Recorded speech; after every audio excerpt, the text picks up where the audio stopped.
Hi, I'm Victoria. 3 years ago, my brother called me a failure in front of 200 wedding guests, including his new wife's powerful CEO boss. He told everyone I was a disappointment to our family name, that I'd never amount to anything, and that I was just there for the free meal. What he didn't know was that same boss would soon be calling me ma'am as the youngest executive director in her company's history. Now my brother's marriage is falling apart, his career is in shambles, and I'm the one they're all coming to for help. Before we jump back in, tell us where you're tuning in from, and if this story touches you, make sure you're subscribed, because tomorrow I've saved something extra special for you. It started on a crisp October afternoon in Millbrook Valley, one of those picture-perfect New England towns where the maple leaves paint everything in shades of gold and crimson. I remember adjusting my navy dress in the rearview mirror of my beat-up Honda Civic before walking into the Grandview Estate. The venue was stunning. Rolling hills, white gazebos, and enough flowers to make a magazine jealous. Everything my brother Nathaniel had always dreamed of. I should have known something was wrong the moment I walked in. Usually, Nathaniel would at least nod in my direction, maybe offer that tight-lipped smile he'd perfected since childhood. But today, he looked right through me like I was invisible. Our parents, Richard and Eleanor Whitmore, were busy greeting guests near the entrance. Mom gave me a quick air kiss, careful not to smudge her lipstick. "Victoria, dear, you look adequate," she said, her eyes already scanning the crowd for more important people to acknowledge. Dad barely glanced up from his conversation with Judge Harrison about golf handicaps. I found my assigned seat at table 12, not table 1 with the immediate family. Not even table 5 with the cousins. Table 12, tucked behind a pillar, where the centerpiece blocked half the view of the altar. I was seated between Aunt Gertrude, who smelled like mothballs and regret, and my second cousin's teenage son, who spent the entire ceremony scrolling through his phone. The wedding itself was beautiful. Nathaniel looked handsome in his tailored tuxedo, and his bride, Cassandra Pembroke, was radiant in her designer gown. Her family was old money, the kind that came with trust funds and country club memberships passed down through generations. I watched my brother straighten his shoulders as he said his vows, knowing he was finally marrying into the world he'd always felt he deserved. What I didn't expect was what came during the reception. After the dinner service, when the champagne had loosened tongues and the dance floor was full of swaying couples, Nathaniel stood up to give his speech. He thanked his new in-laws, praised his bride, and told charming stories about their courtship. Then his eyes found me across the room. "I also want to take a moment," he said, his voice carrying across the tent through the wireless microphone, "to address something that's been weighing on my heart." The room grew quiet. Guests turned in their seats, curious about this unexpected addition to his prepared remarks. "Some of you know my sister Victoria," he continued, gesturing toward table 12.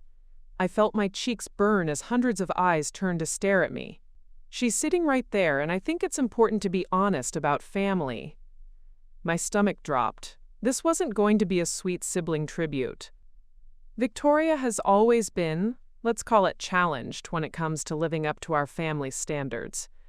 While I was building my career in investment banking, while I was cultivating meaningful relationships, she's been drifting from one failed venture to another. The silence was deafening. I could hear my own heartbeat pounding in my ears. Just last month, she was working at some little startup that folded within 6 months. Before that, it was a marketing job she couldn't keep for more than a year. She's 28 years old, and honestly, I'm not sure she's ever going to figure out what she wants to be when she grows up. A few uncomfortable chuckles rippled through the crowd. I saw Cassandra's mother, Patricia Pembroke, whisper something to the elegant woman beside her. Someone I didn't recognize, but who was clearly important based on how everyone deferred to her throughout the evening. "I love my sister," Nathaniel continued, though his tone suggested otherwise, "but I think it's time for some tough love. Victoria, you're here tonight because you're family. But let's be honest, you're also here for the free meal. And that's okay. We all need help sometimes. But maybe it's time to stop calling yourself an entrepreneur and admit that some people are just meant to follow, not lead. The words hit me like physical blows. I felt my face flush hot with humiliation and rage. Around me, guests shifted uncomfortably in their seats. Some looked away, embarrassed for me. Others stared with the morbid curiosity of people watching a car accident.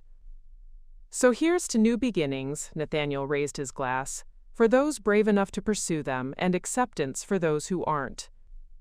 The crowd offered a weak toast, the energy in the room completely shattered by the cruelty of his words. I sat frozen, my hands clenched so tightly in my lap that my nails left marks on my palms. That's when I noticed her, the elegant woman sitting at the head table with the Pembroke family.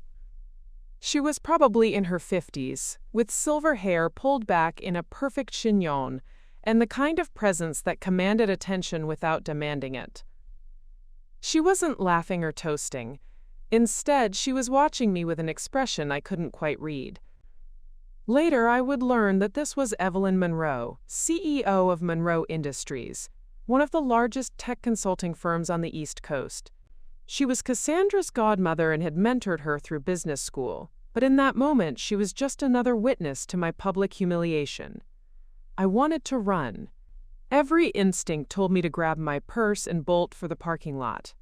But something deeper, some stubborn part of me that had endured years of being overshadowed by my golden boy brother, kept me planted in that uncomfortable chair.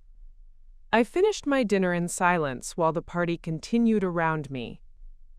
I watched my brother dance with his new wife, accept congratulations from business associates, and bask in the glow of his perfect day. And I made a promise to myself that this would be the last time anyone would ever speak about me like I was nothing. I had no idea that the woman at the head table was making her own mental notes about what she'd witnessed, or that in less than 6 months, everything would change in ways none of us could have imagined. Preparing and narrating this story took us a lot of time, so if you are enjoying it, subscribe to our channel. It means a lot to us. Now back to the story. The car ride home was a blur of streetlights and shame.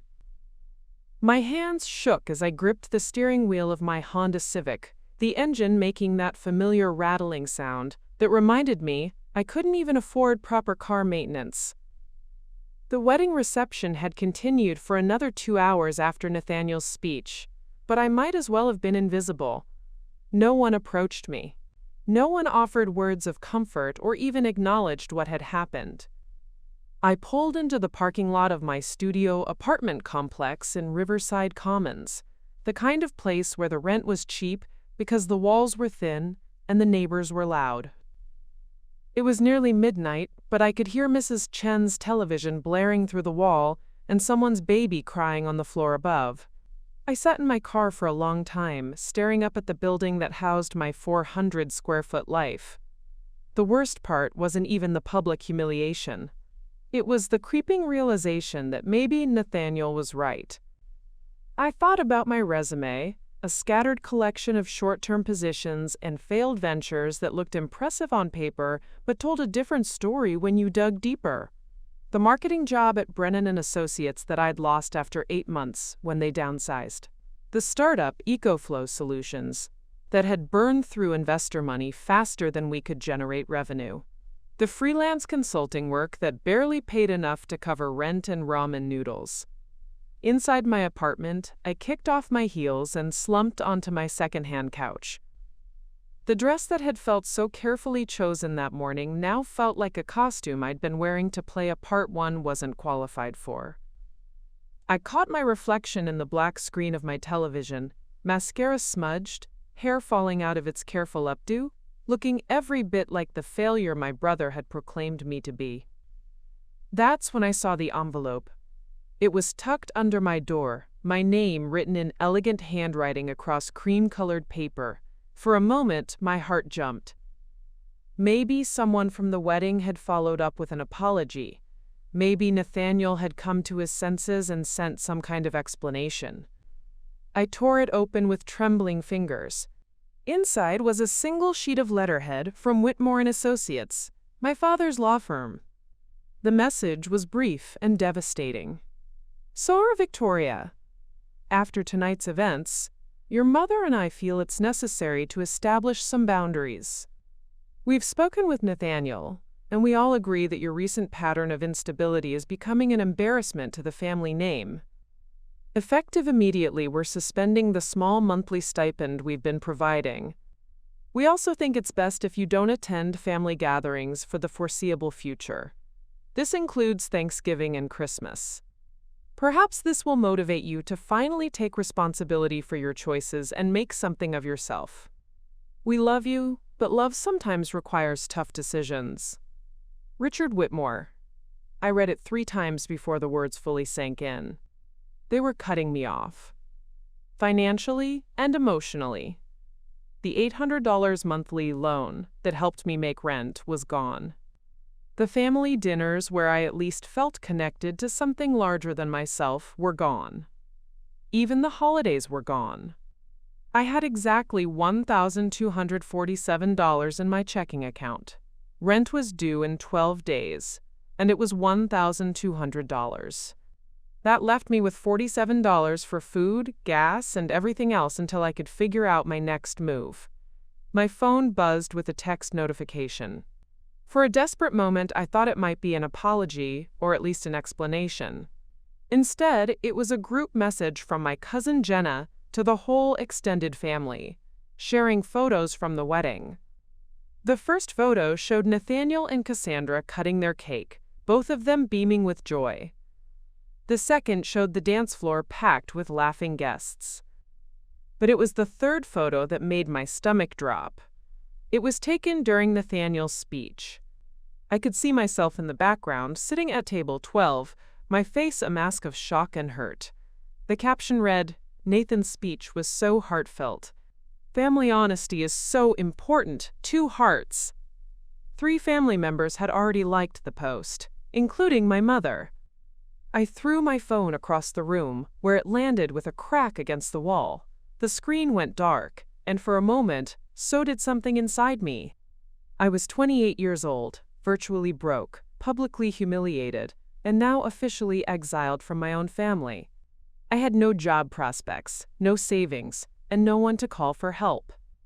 The startup world I'd been trying to break into was notoriously unforgiving, and my track record wasn't exactly impressive to potential employers. I walked to my tiny kitchen and opened the refrigerator. Half a carton of expired milk, some leftover Chinese takeout that was probably unsafe to eat, and a bag of baby carrots that had seen better days. This was my life. This was what I had built with all my dreams and ambitions. But as I stood there in the harsh, fluorescent light of my empty refrigerator, something shifted. Maybe it was exhaustion, or maybe it was the relief of finally hitting rock bottom, but suddenly I wasn't thinking about what I'd lost. I was thinking about what I had left. I still had my laptop, I still had my skills. I still had the business plan for a new venture that had been sitting in my drafts folder for weeks. Something I'd been too afraid to pursue because it felt too big, too risky, too likely to fail. And most importantly, I had something my brother didn't have, the desperate hunger that comes from having nothing left to lose. I picked up my cracked phone from the floor. The screen was spider-webbed, but it still worked. I opened my laptop and pulled up that business plan, a revolutionary platform for connecting small businesses with micro-investors, bypassing traditional venture capital gatekeepers. It was 2:30 a.m. when I started typing the first investor pitch email. By sunrise, I had sent 17 of them. I didn't know it yet, but one of those emails would reach Evelyn Monroe's desk within 48 hours, and everything was about to change.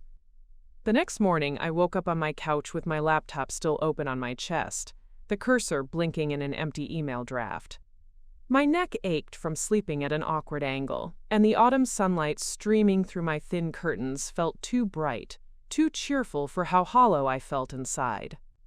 I needed coffee, but when I checked my kitchen cabinets, I found only an empty jar of instant coffee and some packets of sugar I'd stolen from a diner weeks ago. Even my most basic comforts were running out. That's when I noticed the storage box in the corner of my living room, the one I'd been meaning to go through since I moved into this place 8 months ago. It was labeled college and family stuff in my own handwriting, and I'd been avoiding it like it contained radioactive material. But something about hitting rock bottom makes you face things you've been running from. I dragged the box to my coffee table and opened it slowly, like I was defusing a bomb. The first thing I found was my college diploma from Harrington University, summa cum laude, in business administration with a minor in computer science. I stared at it for a long moment, remembering how proud I'd felt walking across that stage. Nathaniel had graduated 2 years earlier from the same program, but with significantly lower grades. Our parents had been equally proud of both of us that day, or so I'd thought. Underneath the diploma was a stack of old journals from my college years. I opened the first one randomly and found an entry from my junior year. March 15th. Nate asked to borrow my marketing strategy paper to get some ideas for his group project. I spent 3 weeks researching behavioral psychology in consumer decision-making. He promised he'd just use it as inspiration, but then Professor Williams called me into his office today asking why our projects were so similar. Nate had basically copied my entire framework and just changed the product category. When I confronted him, he said I was being paranoid and that we just think alike because we're siblings. Mom and Dad believed him when he said it was a coincidence. They always believe him. My stomach clenched as I read my own words. I'd forgotten about that incident, or maybe I'd forced myself to forget. I flipped through more pages, and a pattern began to emerge that made me feel sick. April 2nd. The internship at Morrison Financial went to Nate instead of me, even though I had better grades and more relevant coursework. He told them he had experience with data analysis software, that I'm the one who taught him how to use Excel last semester. When I asked him about it, he said I should be happy for his success instead of being jealous. September 10th. Nate got credit for the business plan I helped him write for Dad's firm. Mr. Patterson specifically mentioned Nathaniel's innovative approach to client retention, which was literally the strategy I developed for my senior capstone. When I brought it up at dinner, Dad said I should learn to be a team player like my brother. November 22nd. Thanksgiving dinner was brutal. Nate announced his engagement to Cassandra, and everyone was so excited about him marrying into the Pembroke family. When I mentioned that I had been accepted to the graduate entrepreneurship program at MIT, Mom just said, "That's nice, dear," and immediately turned back to talking about wedding venues. I felt invisible at my own family's table. I slammed the journal shut, my hands shaking. This wasn't just sibling rivalry or coincidence. This was a systematic pattern of theft and erasure that had been going on for years, and I'd been gaslit into thinking it was normal family dynamics. I opened another journal, this one from high school, and found more evidence. October 5th, won the state science fair with my renewable energy project. The local newspaper interviewed me and Nate together, but somehow the article made it sound like it was his idea and I just helped. When I tried to correct the journalist, Nate laughed and said I was being overly dramatic about credit. Mom and Dad didn't say anything to defend me. December 12th. My essay about social media's impact on teenage mental health got picked up by the school district for their policy manual. But when they presented it at the board meeting, they introduced Nate as the author, because he was student body president. I was sitting right there in the audience, and nobody corrected them. Nate never corrected them either. I found more journals, more evidence, more instances of my work being minimized or attributed to my brother. Academic achievements, creative projects, even business ideas I'd shared at family dinners that later became Nathaniel's brilliant insights when he presented them to colleagues. The most damning discovery was a folder full of printed emails between my parents from my senior year of college. I'd found them mixed in with my graduation materials, probably scooped up by accident when I packed my dorm room. The subject line read, Victoria's Job Prospects. From Eleanor Whitmore to Richard Whitmore. Date, May 15th. Richard, I'm worried about Victoria's unrealistic expectations after graduation. She keeps talking about starting her own company, but we both know she doesn't have Nathaniel's natural leadership abilities.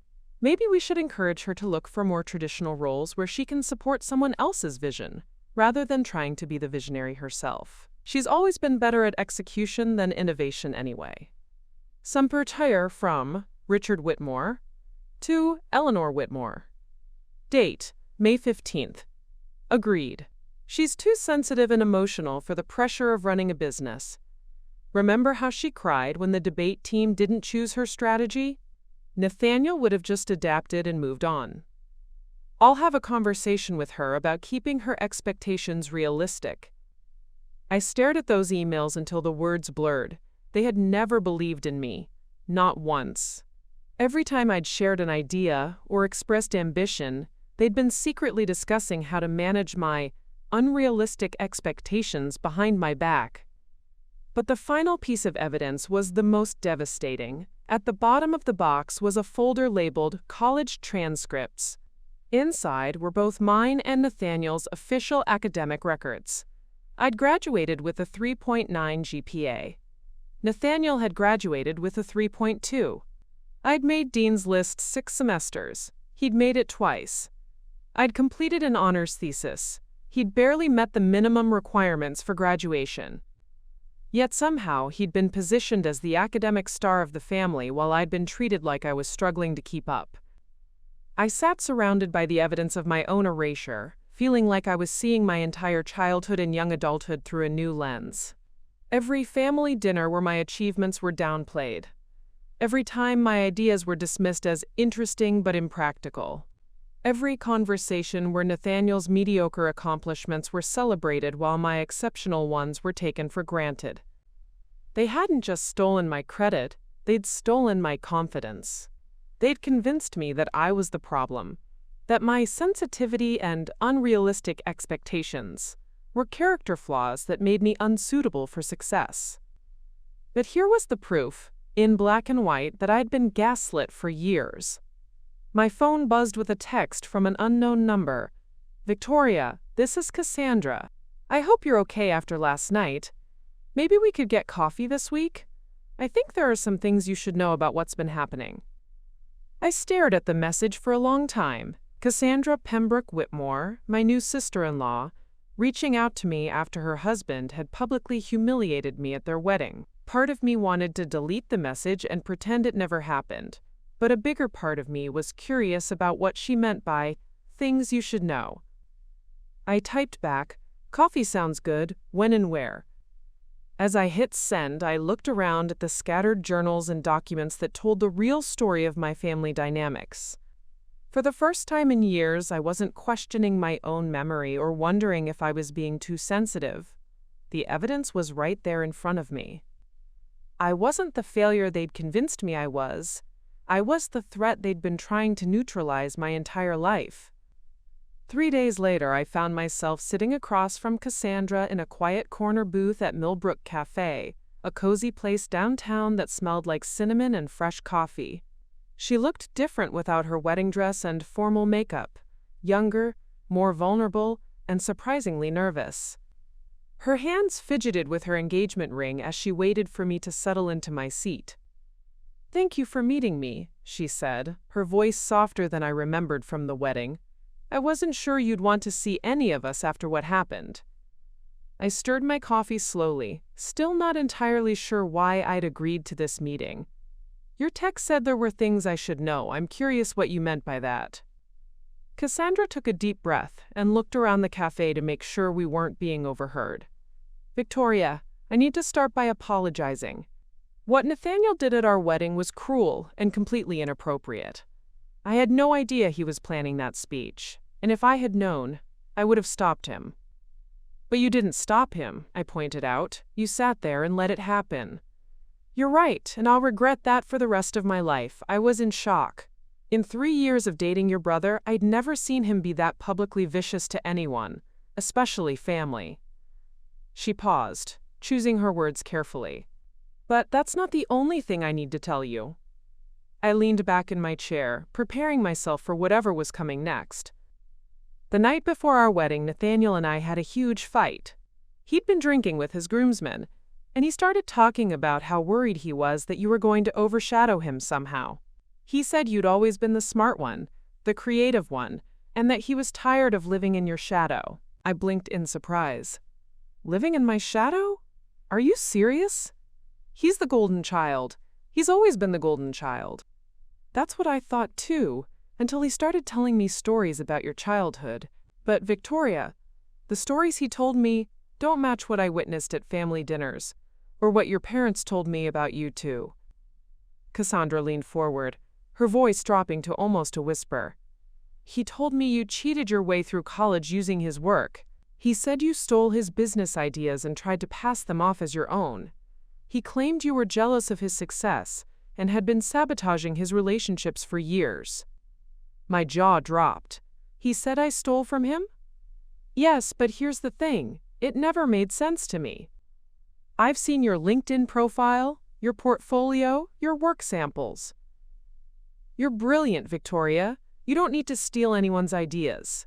And the timeline of his stories never quite added up either." She reached into her purse and pulled out a small notebook. "So I did some digging.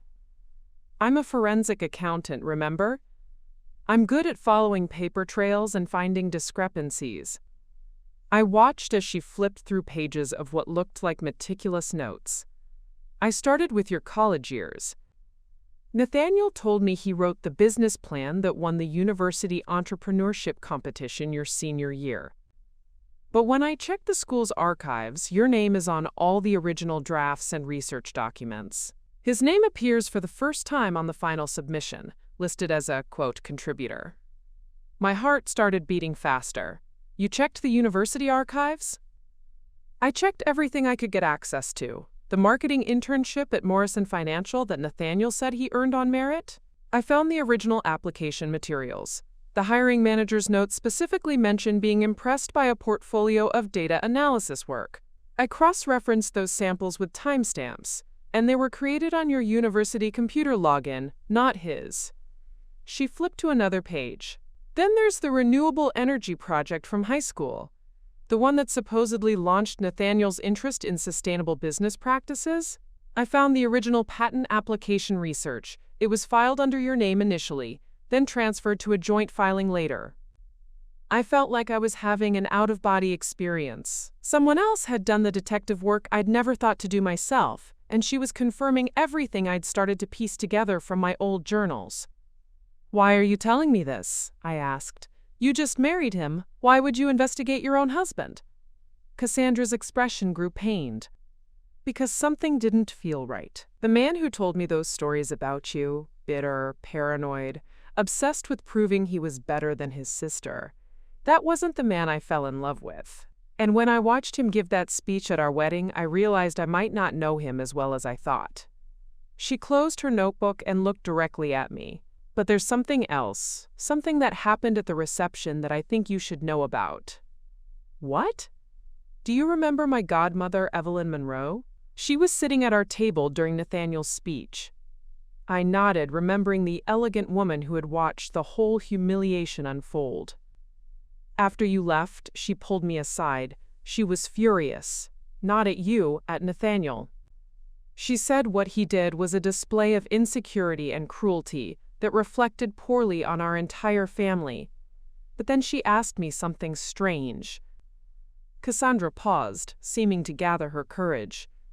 "She asked if I knew anything about your business background. Specifically, she wanted to know if you had any experience with micro-investment platforms or small business funding solutions." My blood ran cold. Those were exactly the topics I'd been researching for my business plan, the one I'd stayed up all night writing investor pitches for. I told her I didn't know much about your current work, but that I'd always been impressed by your business acumen when we talked at family dinners.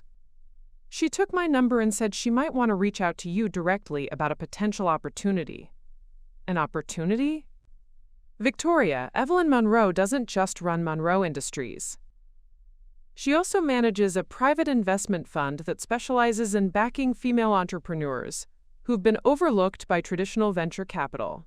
She's launched dozens of successful companies, especially ones founded by women who faced discrimination or family obstacles. I stared at Cassandra, trying to process what she was telling me.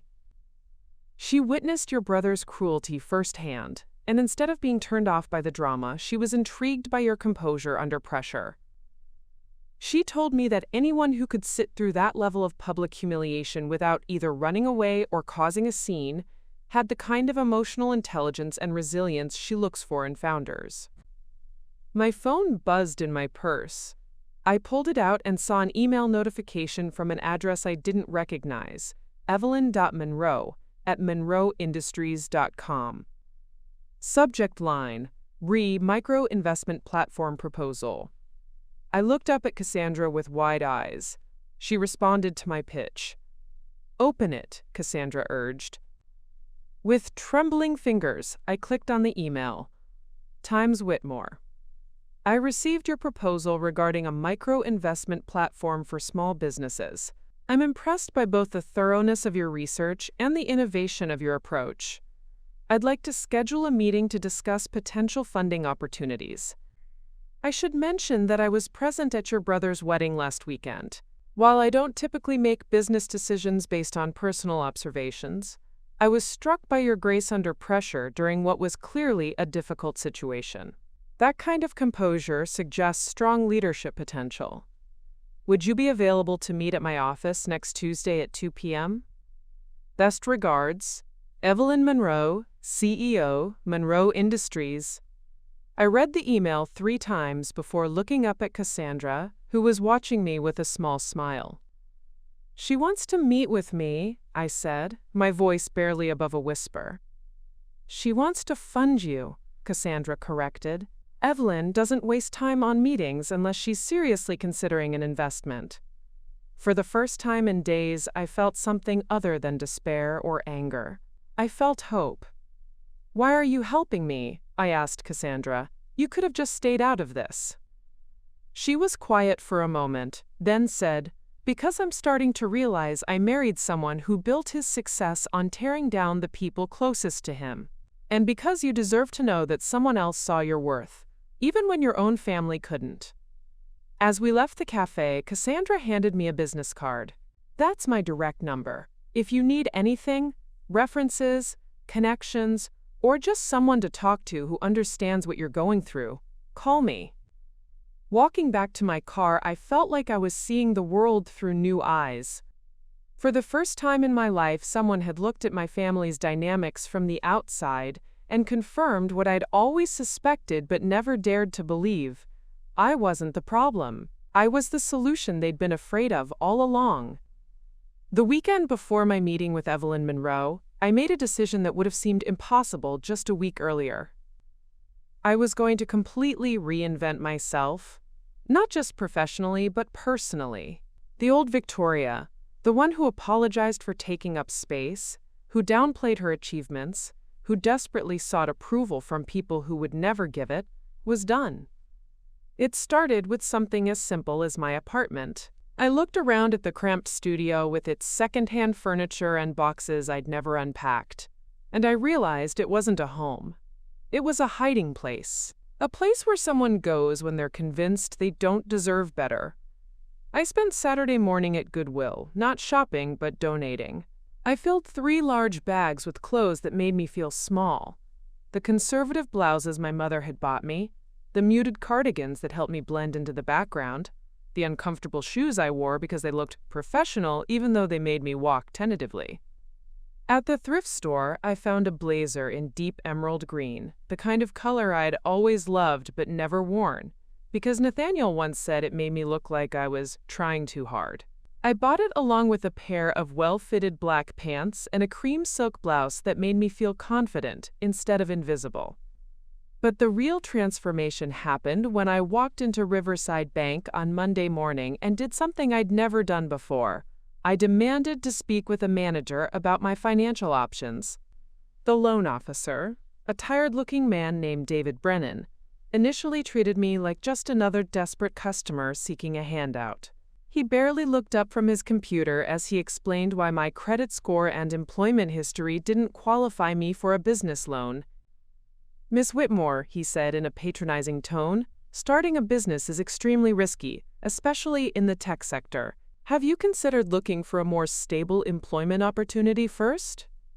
The old Victoria would have thanked him for his time and left quietly.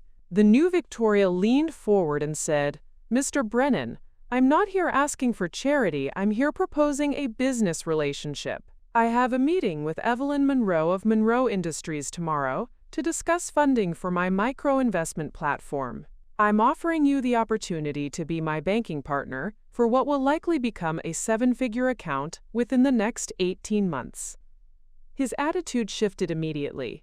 "Evelyn Monroe? As in Monroe Industries?" "The same. So let me ask you again. What financial services can your bank provide to support a rapidly scaling tech startup?" I walked out of that bank with a new business checking account, a credit line, and David Brennan's business card with his direct extension written on the back. That afternoon, I did something even more dramatic. I called my parents.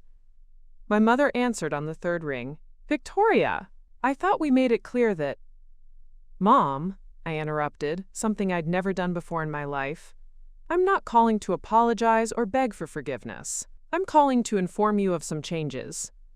The silence on the other end was deafening. "First, I've accepted that you've chosen to prioritize Nathaniel's comfort over my well-being, and I'm no longer going to fight that decision. Second, I'm starting a company that will likely make me financially independent within the next 2 years. And third, when it does, don't expect me to forget how you treated me when I needed support. Victoria Elizabeth Whitmore, how dare you?" I'm not finished. I've spent my entire life trying to prove I was worthy of your love and respect, and I finally understand that it was never about my worthiness. It was about your comfort with mediocrity. You preferred Nathaniel because his success never challenged you to examine your own choices. My success always made you uncomfortable because it highlighted what you could have been if you'd been braver. I could hear my mother's sharp intake of breath. "From now on, if you want a relationship with me, it will be on equal terms. No more condescension, no more dismissing my achievements, and no more funding Nathaniel's career while sabotaging mine. If you can't handle that, then this is goodbye." I hung up before she could respond. My hands were shaking, but not from fear, from adrenaline. For the first time in my life, I had spoken my truth to the people who had spent decades convincing me to stay small. That evening, I sat down at my laptop and did something I'd been putting off for months. I updated my LinkedIn profile. Instead of the apologetic, overly modest language I'd used before, I wrote boldly about my accomplishments.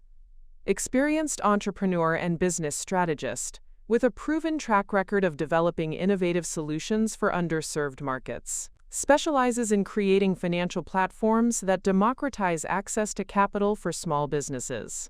Currently developing a micro-investment platform that will revolutionize how emerging entrepreneurs access funding. I listed my real achievements: the college business plan that had won the entrepreneurship competition, the data analysis work that had secured the Morrison Financial Internship, the renewable energy research that had earned state recognition. For the first time, I claimed credit for my own work. Within hours, my phone started buzzing with notifications. Former colleagues were liking and commenting on my posts. People from my college network were reaching out with congratulations and offers to help. 3 different recruiters sent messages asking if I was open to new opportunities.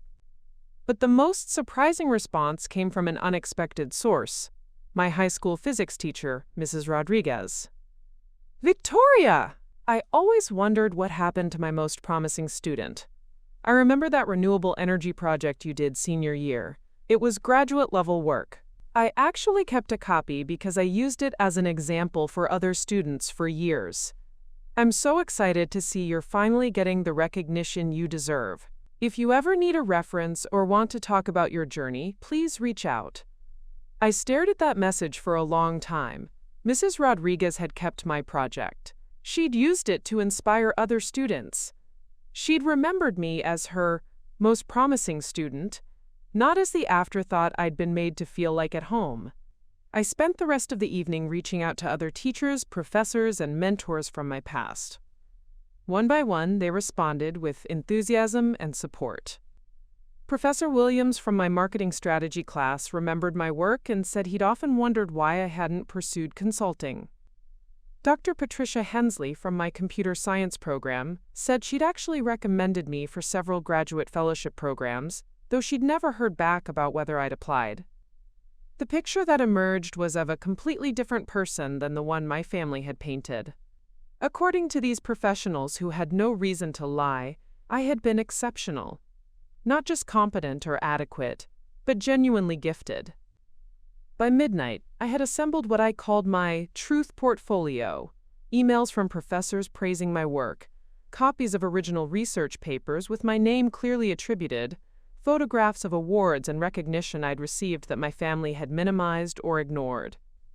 I printed everything out and organized it in a professional presentation folder. Tomorrow, when I walked into Evelyn Monroe's office, I wouldn't just be presenting a business plan. I would be presenting the real Victoria Whitmore, the one who had been systematically hidden and diminished for decades. As I prepared for bed, I caught sight of myself in the bathroom mirror. I looked different. Not just because of the new clothes or the confident posture, but because of something in my eyes. For the first time in my adult life, I looked like someone who knew her own worth. I thought about the scared, humiliated woman who had sat at table 12 just 1 week ago, and I felt a surge of protective anger on her behalf. She had deserved so much better than what she received. But she had also been stronger than anyone knew, including herself. Tomorrow, I would show the world what she had been capable of all along. My phone buzzed with one final notification. A text from an unknown number. "This is Evelyn Monroe, looking forward to our meeting tomorrow. I have a feeling you're going to surprise everyone, including yourself." I smiled as I turned off the lights. She had no idea how right she was. The Monroe Industries building stood like a glass and steel monument to success in downtown Millbrook Valley. As I approached the 30-story tower, my confidence from the previous evening began to waver. The lobby was filled with men and women in expensive suits, all looking like they belonged in this world of high-stakes business deals and seven-figure investments. I straightened my emerald blazer and reminded myself that I had earned this meeting. Evelyn Monroe had requested to see me based on the merit of my proposal, not as a favor or an act of charity. The elevator ride to the 28th floor felt like it lasted forever. When the doors opened, I was greeted by a receptionist who looked like she'd stepped out of a fashion magazine. "Ms. Whitmore?" she asked with a polished smile. "Ms. Monroe is running a few minutes behind. She's asked me to escort you to the conference room where you can set up your presentation." As we walked down a hallway lined with floor-to-ceiling windows overlooking the city, I noticed something that made my stomach drop. Through the glass walls of another conference room, I could see a familiar figure gesticulating animatedly at a presentation screen. Nathaniel. He was wearing his best suit and presenting to what looked like a room full of investors. I caught fragments of his words as we passed. Innovative approach to sustainable business practices and renewable energy solutions. My hands clenched into fists. He was pitching my high school renewable energy project. The one Cassandra had confirmed was originally filed under my name. "Is everything all right?" the receptionist asked, noticing I'd stopped walking. "That man in the conference room," I said, trying to keep my voice steady. "Do you know what he's presenting?" She glanced over. "Oh, that's the Whitmore presentation. Some kind of environmental startup pitch. Are you familiar with the company?" "You could say that," I replied grimly. She led me to a smaller conference room 3 doors down, where I was supposed to wait for Evelyn. Through the glass wall, I could still see Nathaniel's presentation in progress. The irony was suffocating. Here I was, finally getting my chance to present my own work, while my brother was literally in the next room stealing credit for a different project I'd created. I tried to focus on setting up my laptop and organizing my materials, but but I could hear applause from Nathaniel's room. Apparently his presentation was going well. That's when Evelyn Monroe walked in, looking exactly as commanding as she had at the wedding. She was followed by two other executives, a man in his 50s with a perfectly groomed beard, and a woman about my age with sharp eyes and an expensive handbag. "Victoria," Evelyn said warmly, extending her hand. "Thank you for coming. I'd like you to meet my investment partners, James Fletcher and Sarah Chen." We exchanged handshakes, and I noticed Sarah glancing toward the other conference room where Nathaniel was still presenting. "I see we have quite the family reunion happening today," Evelyn said, following Sarah's gaze. "I wasn't aware that you and Mr. Whitmore were related when we scheduled these meetings." My heart sank. This was exactly the kind of awkward situation I'd been dreading. "Yes, he's my brother. I hope that won't create any conflicts of interest." James Fletcher leaned back in his chair. "Actually, it's quite convenient. We can evaluate both Whitmore pitches side by side. Your brother is presenting an interesting concept about renewable energy applications." I felt my face flush. "I'm sure he is." "Shall we begin?" Evelyn asked, settling into her chair. I opened my laptop and pulled up my presentation, but my mind was racing. Should I mention that Nathaniel was presenting work based on my original research? Would that make me look petty and vindictive? Or should I just focus on my own pitch and hope the quality of my work spoke for itself? I decided to take the high road and began presenting my micro-investment platform concept. I explained the market gap, demonstrated the technology framework, and outlined the revenue model. The three investors listened attentively, asking thoughtful questions about scalability and user acquisition. Everything was going smoothly until we were interrupted by a commotion from the hallway. Through the glass wall, I could see Nathaniel shaking hands with his investors, looking pleased with himself. As his group filed out of their conference room, he noticed me through our glass wall. His face went from satisfaction to shock to something that looked like panic. "Excuse me," he said, stepping into our conference room without invitation. "Victoria, what are you doing here?" The temperature in the room seemed to drop 10 degrees. Evelyn's expression became coolly professional. "Mr. Whitmore," she said, "your sister is presenting her business proposal to us." "Her business proposal?" Nathaniel's voice cracked slightly. I wasn't aware she had any business experience worth investing in. The condescension in his tone was so automatic, so reflexive, that I realized he didn't even know he was doing it anymore. But the three investors certainly noticed. Sarah Chen raised an eyebrow. "That's an interesting perspective, considering we just reviewed some very impressive credentials in Ms. Whitmore's background materials." "Oh, those," Nathaniel said with a dismissive wave. "Victoria tends to exaggerate her accomplishments. She's always been a bit creative with the truth." The silence that followed was deafening. I felt that familiar surge of humiliation and self-doubt, the same feeling I'd experienced at his wedding. But this time, something different happened. Instead of shrinking back, I stood up. "Nathaniel," I said calmly, "I think there might be some confusion about whose accomplishments belong to whom." His eyes narrowed. "What's that supposed to mean?" I walked to my laptop and pulled up a slide I hadn't planned to show, a comparison chart I'd created the night before. On one side were timestamps and documentation of my original work. On the other side were the dates when Nathaniel had claimed credit for the same projects. "For instance," I said, my voice growing stronger, "the renewable energy project you just presented to your investors. The original research was filed under my name 3 months before you submitted it to the state science fair under yours." Nathaniel's face went pale. "That's ridiculous. You're making things up to sabotage my presentation." "Am I?" I clicked to the next slide, which showed a copy of the original patent research application with my signature and the university timestamp. "This is from Harrington University's archived records. Cassandra helped me obtain it last week." The mention of his wife's name made Nathaniel flinch. James Fletcher leaned forward, his expression stern.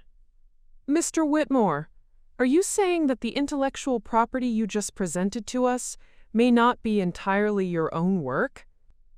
"Of course it's my work," Nathaniel snapped, but his voice lacked conviction. "She's my sister. We worked on it together. It's a family project." "Then why?" Sarah Chen asked quietly. "Did you tell us 15 minutes ago that this was your original concept, developed independently during your senior year of high school?" Nathaniel opened and closed his mouth like a fish out of water. That is, Victoria contributed some research, but the core innovation was mine. I clicked to another slide. The core innovation was a method for using piezoelectric materials to generate power from foot traffic. I developed this concept for my AP Physics class project 2 months before you submitted it to the science fair. My physics teacher, Mrs. Rodriguez, still has the original documentation. Evelyn Monroe stood up slowly, her expression unreadable. "Mr. Whitmore, I think it would be best if you return to your investors. I'm sure they're eager to discuss the details of your original work." Nathaniel looked around the room desperately, realizing that his credibility was crumbling in real time. "This is family drama," he said weakly. "You can't take her word over mine." "We're not taking anyone's word," James Fletcher said coldly. "We're looking at documented evidence. And right now, that evidence suggests some serious questions about the authenticity of your presentation." Nathaniel left the room without another word, his shoulders hunched in defeat. After he was gone, Evelyn turned to me with a small smile. "Well, that was illuminating. I have to say, Ms. Whitmore, your composure under attack is impressive, and your documentation is thorough." "I've had a lot of practice defending my work," I said, finally sitting back down. "I can see that," Sarah Chen said. "Now, let's talk about your micro-investment platform. Because after what we just witnessed, I'm very interested in backing someone who knows how to protect their intellectual property." As we resumed the presentation, I realized that Nathaniel's attempted sabotage had actually worked in my favor. He'd shown these sophisticated investors exactly who he really was, while I demonstrated my professionalism and preparedness under pressure. Sometimes the best thing your enemies can do is reveal themselves when it matters most. After Nathaniel's dramatic exit, the energy in the conference room shifted completely. What had started as a formal investor presentation now felt like a strategic war room, where allies were plotting the next move. Evelyn Monroe leaned back in her chair with the satisfaction of someone who had just witnessed justice served in real time. "Well," she said, a hint of amusement in her voice, "that was certainly more entertaining than our usual Tuesday afternoon meetings." Sarah Chen was scrolling through something on her tablet. "James, you need to see this. I just pulled up the documentation for Mr. Whitmore's renewable energy presentation. Look at the intellectual property disclosures." James Fletcher adjusted his glasses and studied the screen. He claimed sole ownership of all concepts and innovations. No mention of collaborative work or family contributions. If what Ms. Whitmore just showed us is accurate, he's potentially committed fraud. I felt a surge of vindication mixed with disbelief. For years, I'd been gaslighted into thinking I was being oversensitive about credit and recognition. Now 3 sophisticated investors were confirming that what Nathaniel had done was not just unethical, it was potentially illegal. "Ms. Whitmore," Evelyn said, turning her attention back to me, "before we continue with your presentation, I need to ask, are there other instances where your brother has appropriated your work?" I hesitated for a moment, then decided that complete transparency was the only way forward. I pulled up another file on my laptop. Unfortunately, yes. This is a comprehensive timeline I put together last week after I started investigating our academic and professional history. I walked them through the college marketing strategy papers, the business plans, the internship portfolio, and the various academic achievements that had been systematically transferred to Nathaniel's resume over the years. "Jesus," Sarah muttered under her breath, "this is like a masterclass in intellectual property theft." "The pattern is clear," James said grimly. "Your brother has built his entire professional reputation on your work. Do you have legal representation?" "Not yet," I admitted. Until this week, I thought I was just imagining things or being too sensitive about family dynamics. Evelyn exchanged a look with her partners. Victoria, I'm going to step outside my usual investor role for a moment and give you some advice. You need to protect yourself legally, and you need to do it immediately. What your brother has done could destroy his career, but only if you're willing to pursue it. Right now, I'm more interested in building my own success than tearing down his, I said. I want to focus on my business. Admirable, James said, but naive. If you don't establish ownership of your intellectual property now, he'll continue to profit from your work while you struggle to get recognition for new innovations. He's already proven he has no ethical boundaries. Sarah leaned forward. Actually, I have an idea that might accomplish both goals.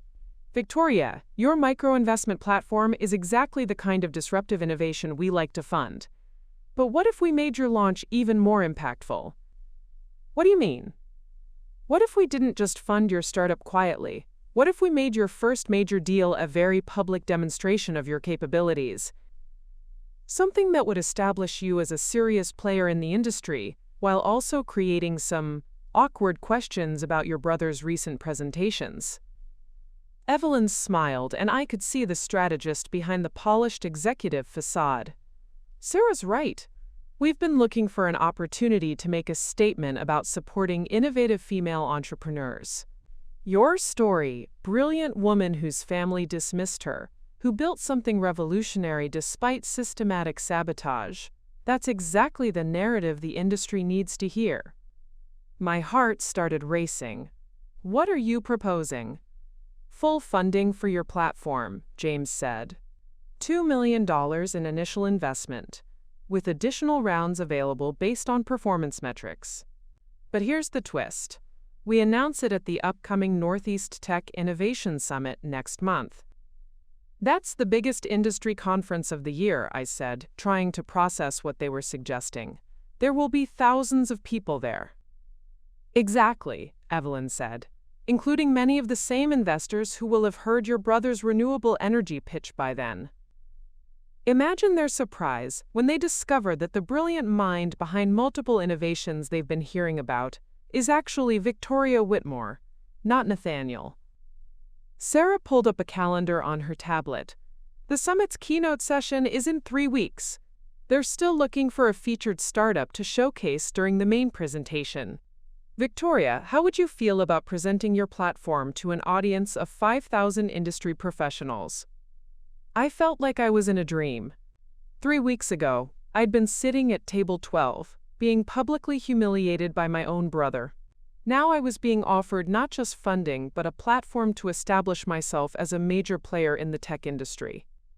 There's something else, Evelyn said, her tone becoming more serious. Sarah, show her the research you pulled up. Sarah turned her tablet toward me. On the screen was a news article dated 2 days ago. Rising star Nathaniel Whitmore secures major investment for revolutionary renewable energy startup. My stomach dropped. He got funding? $3.5 million, James said grimly, from Pemberton Ventures, based entirely on the project you created in high school. But that's... I started, then stopped. Of course he had. Nathaniel had always been better at selling than creating. He'd taken my original concept, polished the presentation, and convinced investors to fund it. Here's the beautiful part, Sarah said with a predatory smile. Pemberton Ventures is sponsoring the Northeast Tech Summit. Nathaniel will be there as one of their featured entrepreneurs. Imagine his face when you take the main stage and present work that makes his stolen project look like amateur hour. The room went quiet as I processed what they were offering. This wasn't just about funding my business anymore.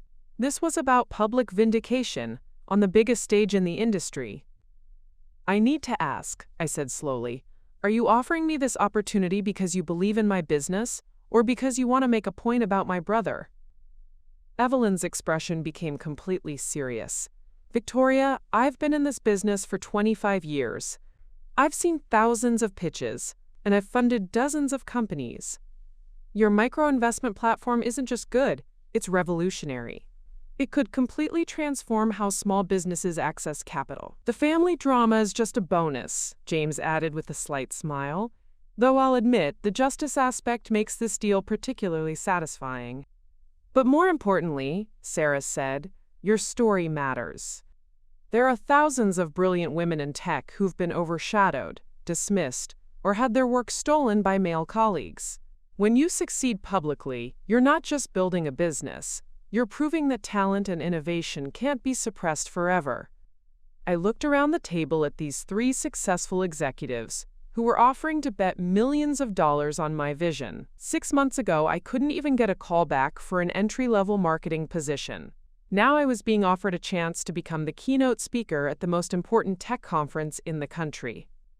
If I do this, I said, if I take the funding and agree to the public launch, there's no going back. My family will see this as a declaration of war. Victoria, Evelyn said gently, they declared war on you a long time ago. You're just finally deciding to fight back. I thought about the scared, humiliated woman who had driven home from that wedding 3 weeks ago, convinced that maybe she really was a failure. Then I thought about all the years of stolen credit, dismissed achievements, and systematic undermining that had led to that moment. When do we start? I asked. The smiles that spread across their faces told me everything I needed to know. This wasn't just going to be a business launch, it was going to be a reckoning. As we shook hands on the deal, I realized that sometimes the best revenge isn't getting even. It's succeeding so spectacularly that your enemies have to applaud while you do it. The weeks following my deal with Monroe Industries passed in a blur of intensive preparation and strategic planning.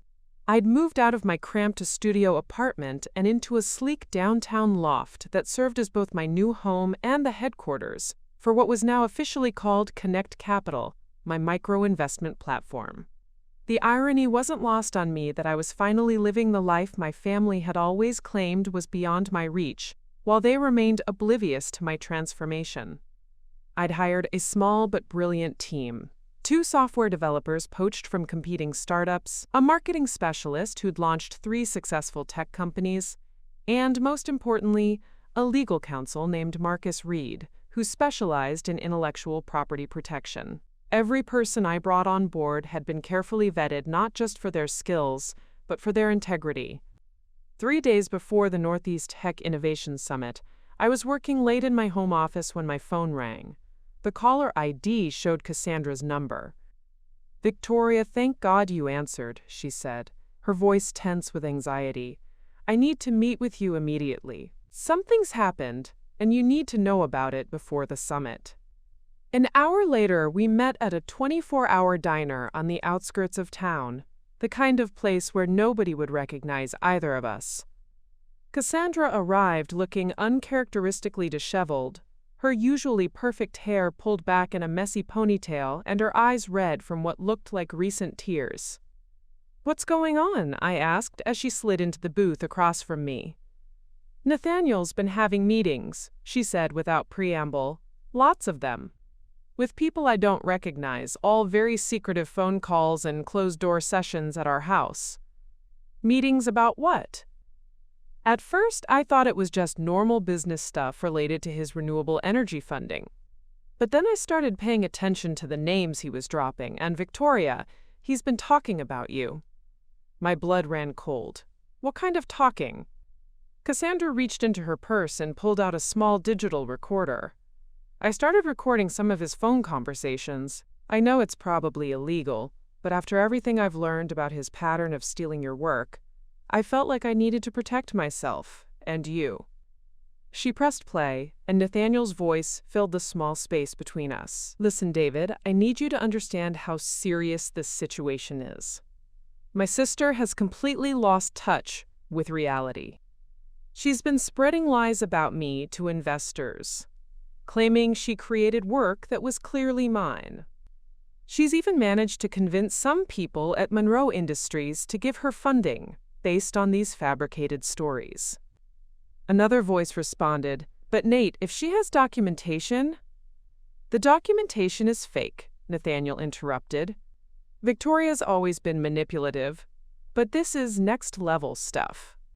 She's created false timestamps, forged university records, even convinced some of our old teachers to lie for her. It's a systematic campaign to destroy my reputation and steal credit for my innovations. I felt sick listening to his words. He was systematically rewriting history, painting me as a delusional liar while positioning himself as the victim.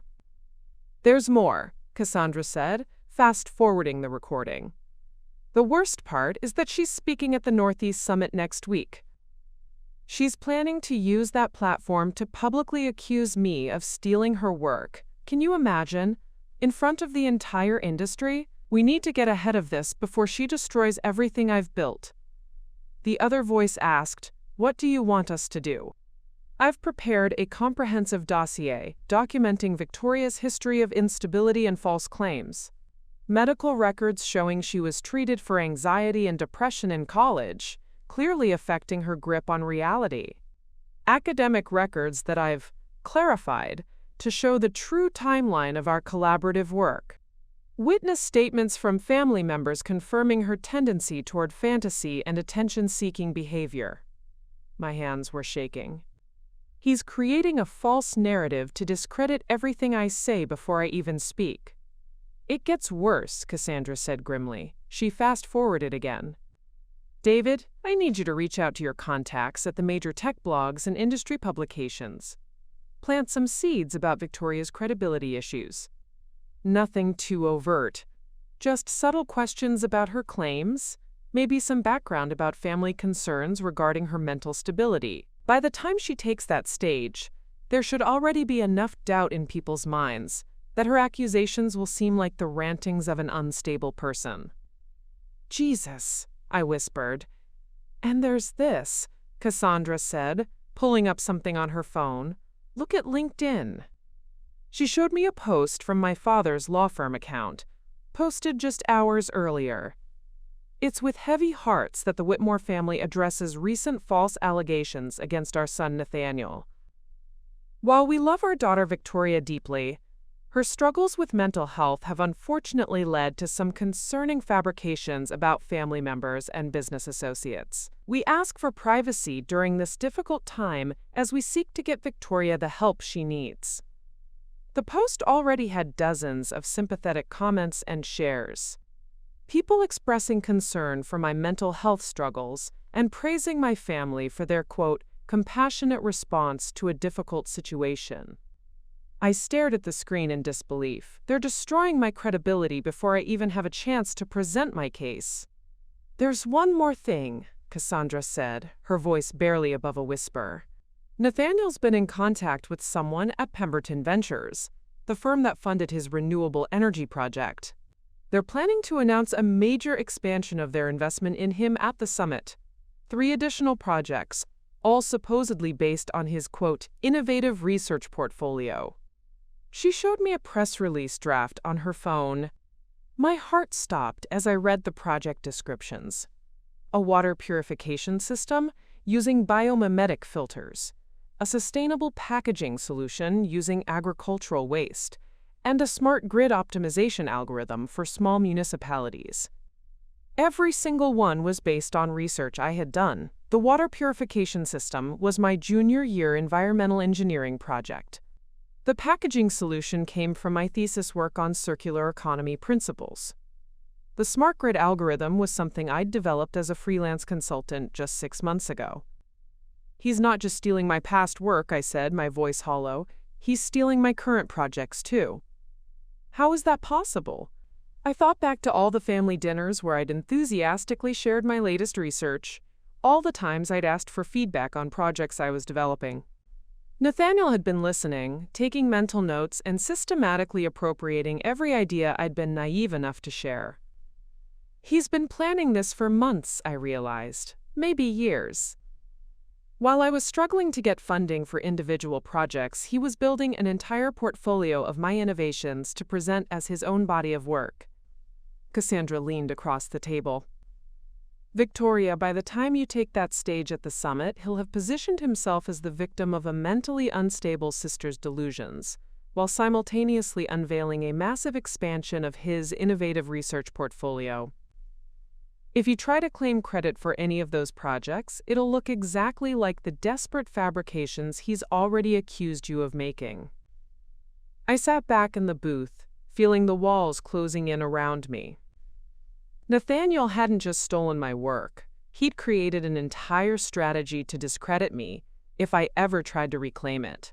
He'd weaponized my family against me, manipulated the media narrative, and even used my past therapy sessions as evidence of mental instability. "What am I supposed to do?" I asked. "If I go forward with my presentation, I'll look like exactly the delusional person he's painted me to be. But if I back down, he wins completely." Cassandra was quiet for a moment, then she pulled out another device, a newer recorder than the first one. "There's something else," she said. "Something I recorded yesterday that changes everything." She pressed play, and once again Nathaniel's voice filled the diner. "The brilliant part is that Victoria actually believes her own delusions now. She's so convinced that she created all this work that she doesn't even realize I've been documenting everything. I have recordings of her admitting to falsifying timestamps, emails where she, quote, confesses to manipulating academic records, even video evidence of her coaching our old teachers to lie for her." "Wait," the other voice said. "You have her on recording admitting to fraud?" Nathaniel laughed, a cold, calculating sound I'd never heard from him before.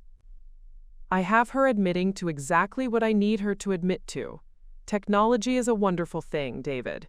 With the right software, you can make anyone say anything."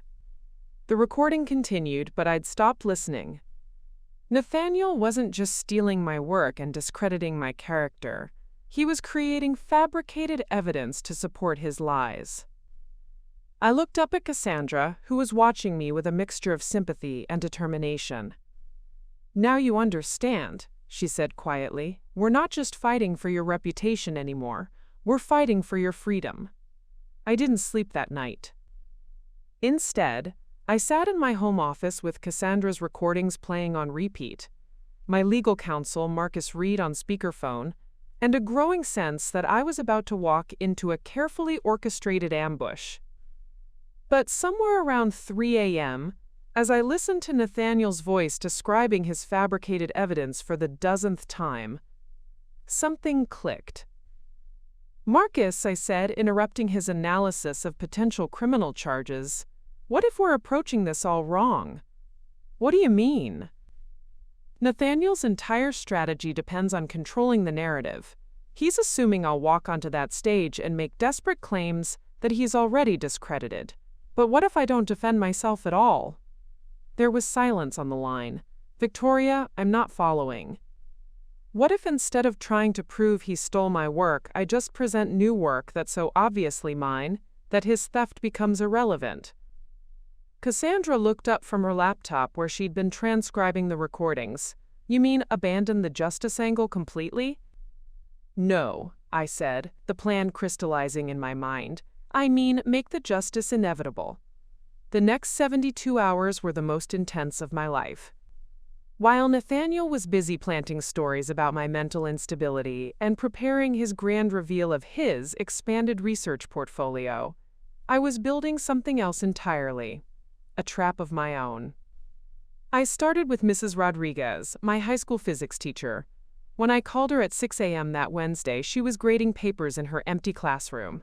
"Victoria, I was just thinking about you after seeing your LinkedIn updates. How can I help?" "Mrs. Rodriguez, I need you to do something that might seem strange. I need you to publicly post about the renewable energy project I did in your class, but I need you to include specific technical details that were never in the final report I submitted." "What kind of details?"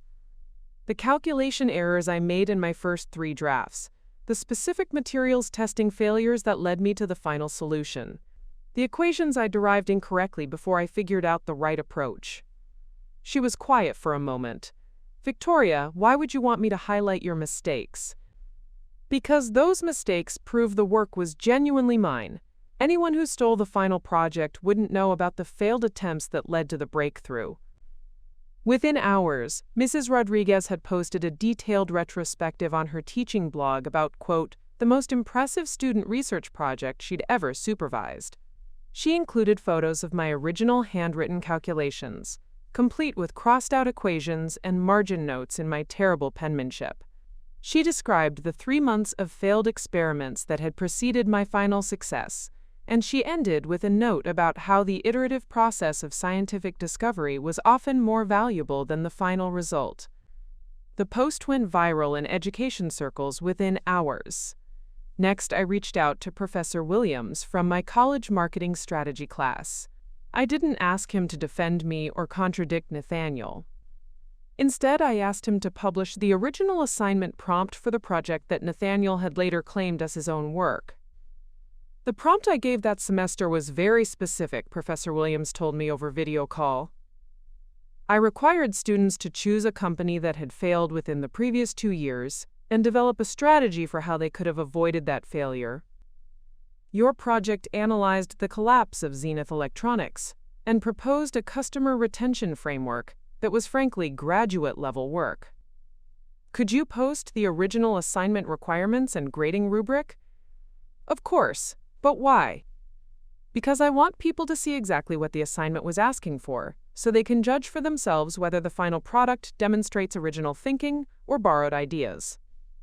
By Thursday afternoon, Professor Williams had published a retrospective on academic integrity featuring the exact assignment prompt, my original proposal submission, and a discussion of how genuine innovation versus recycled thinking could be identified in student work. But my most important call was to Dr. Sarah Kim, my thesis advisor from my brief stint in graduate school, before I dropped out to chase entrepreneurial dreams. Victoria, I'm so glad to hear from you. I've always wondered what happened to that brilliant thesis research you were developing. Dr. Kim, I need to ask you something. Do you still have the original research proposal I submitted for my thesis on circular economy applications in small-scale manufacturing? Of course. I keep all my students' work. Why?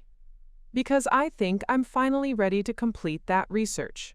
But I want to do it publicly, in real time at the Northeast Tech Innovation Summit.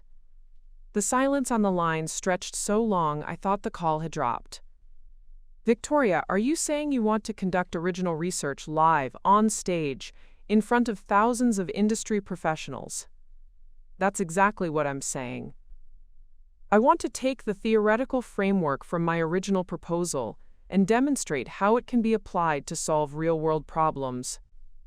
I want to build something new, something that's never been seen before, something that could only come from my specific knowledge and experience. Dr. Kim's voice was filled with excitement. That's completely unprecedented. It's brilliant and terrifying and ambitious beyond anything I've ever heard of. What do you need from me? I need you to publish my original thesis proposal from 3 years ago. I want people to see the theoretical foundation I was building, so when I present the practical application, they'll understand the intellectual journey that led there. Consider it done. By Friday morning, my digital ammunition was in place. But the most important piece of my strategy wasn't digital at all. It was human. I called James Fletcher at Monroe Industries. James, I need to change my presentation for the summit. Change it how? I want to do a live demonstration instead of a standard pitch presentation. I want to build and launch a fully functional prototype of my micro-investment platform while I'm on stage. Victoria, that's insane. What if something goes wrong? What if the technology fails? You'll be humiliated in front of the entire industry. Then I'll be humiliated by my own failure, not by someone else's sabotage. James, I've spent my entire life playing defense against people who wanted to steal credit for my work. I'm done defending myself. I want to go on offense. I could hear him typing furiously. What do you need? A live internet connection, access to cloud servers, and a development environment that can handle real-time coding. I want to build something that's never existed before, live, in front of 5,000 witnesses. And if Nathaniel tries to claim you stole the idea from him, he can't claim credit for something that doesn't exist until I create it. By the time I'm done, there will be a working platform with my code, my user interface design, my database architecture, and my algorithms, all created in real time with full documentation of every keystroke. That afternoon, I received an email from an unexpected source, David Chen, the voice from Cassandra's recordings who had been helping Nathaniel plant negative stories about me. To Victoria, I think we need to talk. There are some things about your brother's recent activities that you should know. Can you meet me at Riverside Park tomorrow at noon? Come alone. David? I stared at the email for a long time. This could be another trap, another piece of Nathaniel's elaborate scheme to discredit me. But it could also be exactly the break I needed. I forwarded the email to Marcus Reed with a note. If something happens to me, start here. Then I typed back, I'll be there. That night, as I finalized my presentation and uploaded my code frameworks to secure servers, I thought about the scared woman who had sat at table 12 just a month ago. She had been humiliated because she believed she needed other people's approval to validate her worth. The woman who would take the stage on Monday wouldn't be asking for approval. She would be demonstrating value so undeniable that approval would be irrelevant. Nathaniel wanted to play games with stolen credit and fabricated evidence? Fine. Let him present his portfolio of recycled innovations to a room full of people who would have just watched me create something genuinely new from scratch. Sometimes the best way to prove you're not a fraud is to do something so authentic that fraud becomes impossible. The Northeast Tech Innovation Summit took place in the massive Harborfront Convention Center, a gleaming complex that could have housed a small city. As I walked through the entrance that Monday morning, I was struck by the sheer scale of everything: towering digital displays announcing keynote speakers, hundreds of vendor booths showcasing the latest innovations, and thousands of industry professionals networking in the vast atrium. My presentation was scheduled for 2 p.m., the coveted main stage slot that typically featured the most anticipated announcements of the year. Nathaniel's expanded portfolio reveal was set for 11 a.m. in the Pemberton Ventures Showcase Hall, perfectly timed to build momentum before my appearance. I'd arrived early to set up my technical environment and run final tests on the live development platform. My team had worked around the clock to ensure every component would function flawlessly under the pressure of real-time creation. Marcus Reed sat in the front row, laptop open, ready to document every moment for legal purposes. At 10:45 a.m., I slipped into the back of the Pemberton Ventures Hall to watch Nathaniel's presentation. The room was packed with investors, journalists, and industry leaders.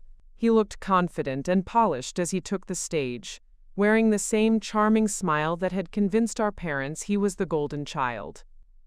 Ladies and gentlemen, he began, today I'm excited to share the next evolution of sustainable innovation. Over the past year, I've been developing a comprehensive portfolio of technologies that will revolutionize how we approach environmental challenges. He clicked to his first slide, and my breath caught. It was my water purification system, presented with slick graphics and impressive performance metrics. But something was wrong. The technical specifications he was describing didn't match my original design. The biomimetic filtration system operates on principles I discovered during my graduate research, Nathaniel continued. By mimicking the cellular structure of certain aquatic plants, we can achieve 99.7% contaminant removal while reducing energy consumption by 60%. I knew immediately what had happened. He'd tried to improve upon my original design without understanding the underlying principles. The efficiency numbers he was citing were mathematically impossible, given the materials he'd specified. He'd made the classic mistake of someone who steals work without comprehending it. He'd attempted modifications that violated basic engineering constraints. The same pattern repeated with the packaging solution and the smart grid algorithm. Each project showed clear evidence of someone who had copied the surface concepts but missed the fundamental innovation that made them functional. From my position in the back, I could see several audience members taking notes and whispering to each other. A few were frowning at their tablets, clearly running calculations that didn't add up. Dr. Elizabeth Harper, a renowned environmental engineer from MIT, raised her hand during the Q&A. Mr. Whitmore, could you walk us through the thermal dynamics of your filtration process? The energy reduction claims seem inconsistent with the membrane permeability rates you've described. Nathaniel's smile faltered slightly. The thermal dynamics are, well, they're proprietary, but I can assure you our testing has been rigorous. But the basic physics should be explainable, Dr. Harper pressed. Are you using active or passive heat exchange? Because your efficiency numbers suggest active cooling, but your materials list only includes passive components. That's a very technical question. Perhaps we could discuss the details privately after the presentation. I could see the doubt spreading through the audience like ripples in a pond. Nathaniel finished his presentation to polite, but notably less enthusiastic applause than when he'd started. As the crowd filed out, I caught fragments of conversations. Something didn't add up about those thermal calculations. Did you see how he couldn't answer basic engineering questions? The concepts are interesting, but the implementation details seem. I left the hall feeling a mixture of satisfaction and pity. Nathaniel had just demonstrated to the entire industry that he didn't truly understand the work he'd stolen. At 1:30 p.m., I took the stage for my sound check. The main auditorium was even more imposing than I'd imagined. Tier upon tier of seats stretching up into shadows, massive screens flanking the stage, and professional cameras positioned to broadcast my presentation to remote audiences worldwide. Evelyn Monroe found me backstage as I was making final preparations. "How are you feeling?" she asked. "Terrified and exhilarated," I admitted. "This is either going to be the biggest triumph of my career or the most spectacular failure in tech conference history. Victoria, I've been in this industry for 3 decades. I've never seen anyone attempt what you're about to do. Regardless of the outcome, you've already proven something important, just by having the courage to try." At 2 p.m. sharp, I walked onto the stage to face an audience of 5,000 people. The lights were blinding, but I could feel the energy of the crowd. Expectant, curious, and slightly skeptical. "Good afternoon," I began, my voice steady despite my racing heart. "My name is Victoria Whitmore, and I'm going to do something that's never been attempted at a conference like this. I'm going to build a complete technology platform from scratch, live, in front of all of you." A murmur ran through the audience. I could see people leaning forward in their seats. But first, I want to address something that some of you may have heard. There have been questions raised about my credibility, suggestions that I've fabricated claims about my work, concerns about my mental stability. The auditorium fell silent. I'm not here to defend myself against those accusations. I'm here to make them irrelevant. Over the next 45 minutes, I'm going to create something that's never existed before. Something that can only come from my knowledge, my experience, and my innovation. When I'm done, you'll have witnessed the birth of a technology platform, and you'll know exactly who created it. I turned to the massive screens behind me, where my development environment was already loaded. This is Connect Capital, a micro-investment platform that will democratize access to funding for small businesses. But it's more than just an app or a website. It's a complete ecosystem that combines artificial intelligence, blockchain verification, and behavioral psychology to match investors with opportunities in ways that traditional venture capital never could. I began coding, my fingers flying across the keyboard as lines of text appeared on the screens visible to the entire audience. The first component is the AI matching algorithm. Unlike existing platforms that rely on simple keyword matching or basic demographic data, Connect Capital analyzes communication patterns, decision-making styles, and risk tolerance to create what I call, quote, investment DNA profiles. As I coded, I explained each function, each decision tree, each innovative approach I was implementing. The audience watched in fascination as the platform took shape in real time. Now we're adding blockchain verification, not for cryptocurrency, but for identity and transaction integrity. Each investment opportunity gets a unique digital fingerprint that tracks its entire life cycle from proposal to completion. 40 minutes later, I executed the final command and turned back to the audience. Ladies and gentlemen, Connect Capital is now live. I demonstrated the platform by creating a real investment opportunity, funding for a local coffee shop owner who had submitted a proposal that morning. Within minutes, 3 audience members had used the platform to make actual investments. The auditorium erupted in applause. But I wasn't finished. "There's one more thing I want to show you," I said as the noise died down. "Dr. Sarah Kim, my former thesis advisor, is here today. 3 years ago, I submitted a research proposal to her about circular economy applications in small-scale manufacturing. Dr. Kim, could you please read the original conclusion from that proposal?" Dr. Kim stood up in the 3rd row. Victoria's conclusion stated, and I quote, "The ultimate goal of this research is to create a technology platform that can instantly connect innovative small businesses with micro-investors, eliminating the traditional barriers that prevent great ideas from receiving funding simply because they don't fit conventional venture capital models."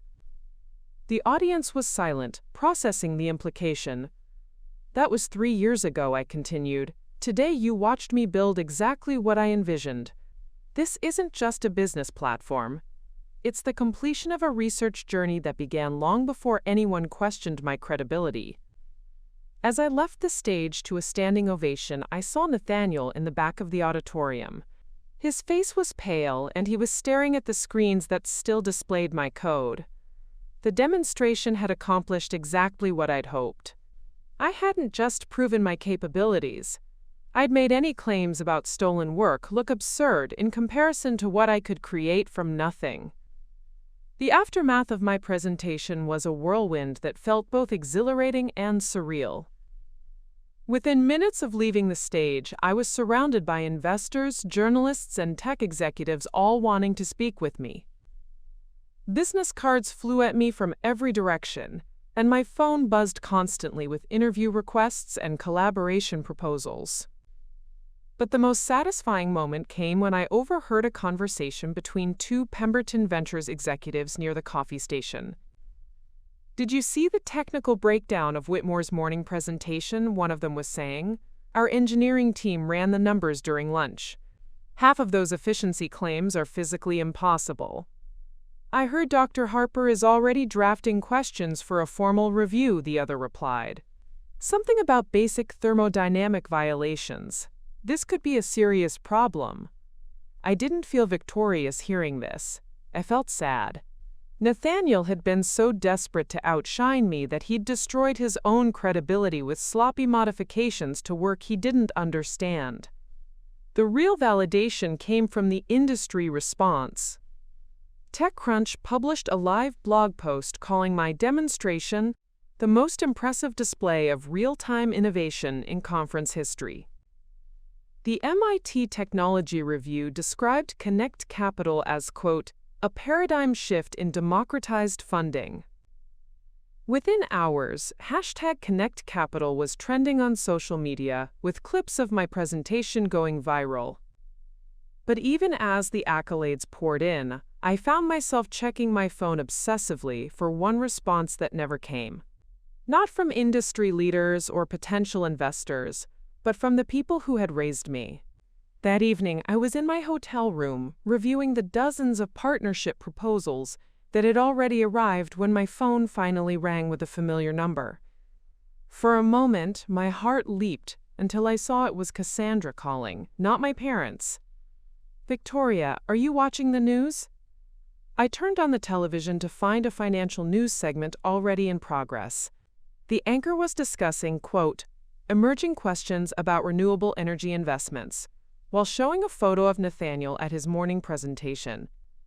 Sources within Pemberton Ventures confirm they are conducting an internal review of their recent investments following technical concerns raised by multiple industry experts. The firm has declined to comment on specific projects, but financial analysts suggest this could impact several high-profile funding announcements made earlier this week. The segment cut to a clip of Dr. Harper from MIT. When fundamental engineering principles are violated in a business proposal, it raises serious questions about due diligence in the investment process. These aren't minor calculation errors. These are basic physics problems that should have been caught in preliminary review. I muted the television and sank into the hotel chair. Cassandra, how is he handling this? Not well. He's been on the phone with lawyers all evening. There's talk of Pemberton pulling their funding pending a full technical audit. But Victoria, that's not why I called. She paused, and I could hear her taking a deep breath. Your parents called me an hour ago. They want to arrange a family meeting. My stomach clenched. What kind of meeting? They said they need to, quote, address the situation and find a path forward for family healing. They want to meet at their house tomorrow evening. All of us. You, me, Nathaniel, your parents. I laughed, but there was no humor in it. Now they want family healing? After spending weeks destroying my reputation and supporting fabricated evidence against me? I think they're realizing which way the wind is blowing, Cassandra said quietly. Your presentation today didn't just establish your credibility, it highlighted how badly they misjudged the situation. Are you going? Only if you want me there. This is your decision, Victoria. I stared out the hotel window at the city lights below, thinking about the scared woman who had sat at table 12 weeks ago. She had desperately wanted her family's approval and recognition. She would have jumped at the chance for reconciliation. But I wasn't that woman anymore. Tell them I'll be there, I said finally, but not to heal anything. I want to hear what they have to say now that the truth is public. The next evening, I drove to my childhood home for the first time since the wedding. The house looked exactly the same. Manicured lawn, expensive cars in the circular driveway, every detail designed to project success and respectability. But as I walked up the front steps, it felt like visiting a museum of someone else's life. My mother answered the door wearing the same strained smile she'd perfected for difficult social situations. Victoria, dear, thank you for coming. We're in the living room. The same living room where I'd been ambushed 6 weeks earlier, the same couch where my family had sat in judgment. But this time, the energy was completely different. Nathaniel sat slumped in the corner chair, looking like he hadn't slept in days. My father stood near the fireplace, his lawyer posture noticeably absent. Cassandra gave me a small, supportive nod from her position near the window. Victoria, my mother began, her voice carefully modulated. We asked you here because we think there have been some misunderstandings that need to be addressed. Misunderstandings, I repeated flatly.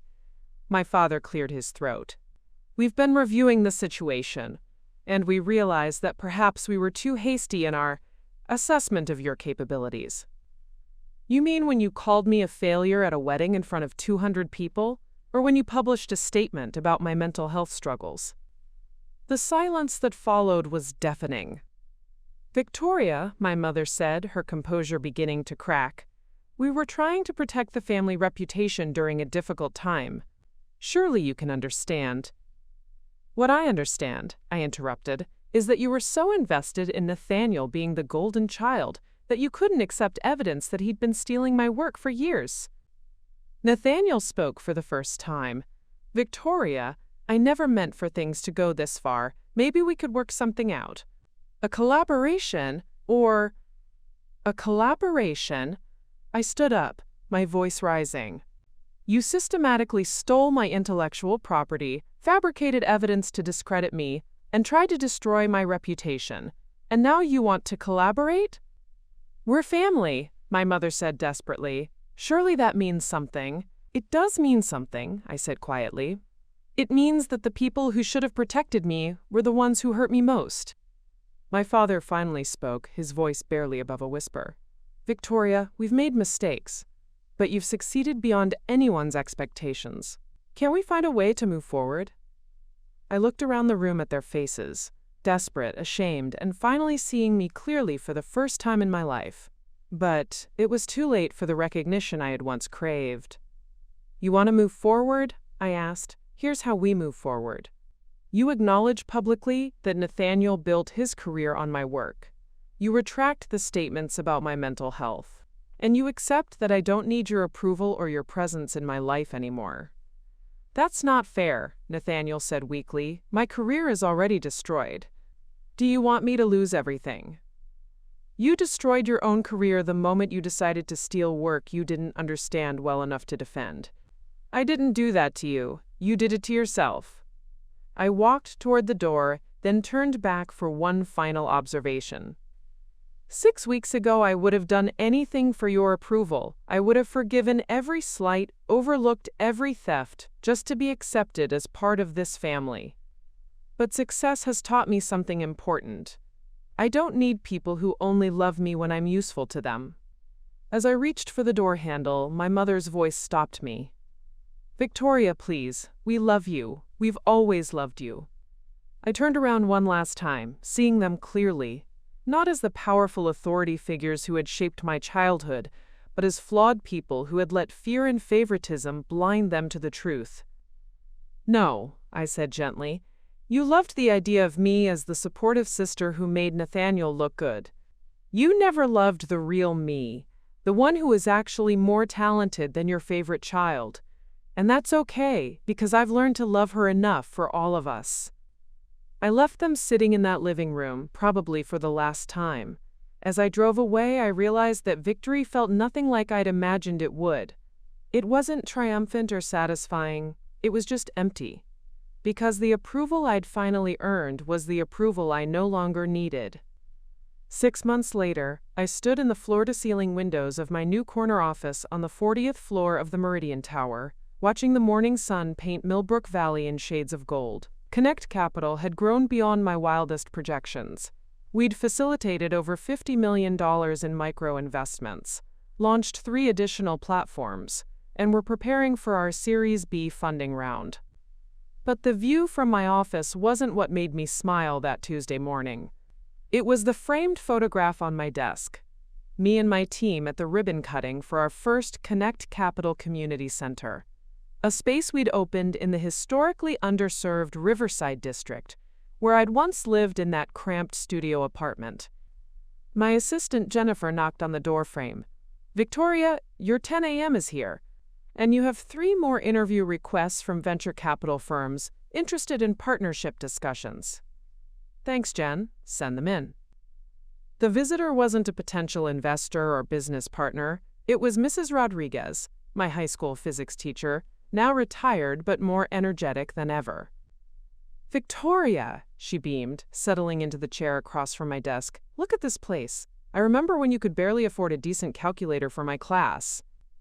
I laughed, pouring her coffee from the French press I kept for special visitors. Those were simpler times. What brings you downtown? 2 things. First, I wanted to give you this. She handed me a manila envelope. It's a letter of recommendation I wrote for you 3 years ago, when you applied for that graduate fellowship program. The one your parents told you didn't get. My hands stilled on the envelope. What do you mean, the one I didn't get?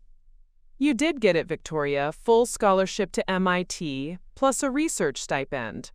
The acceptance letter was sent to your parents' house since that was your permanent address on the application.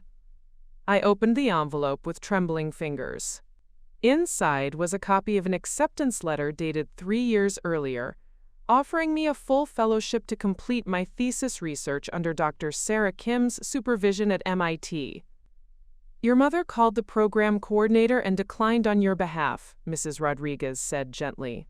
She said you'd decided to pursue more practical career options and wouldn't be attending graduate school.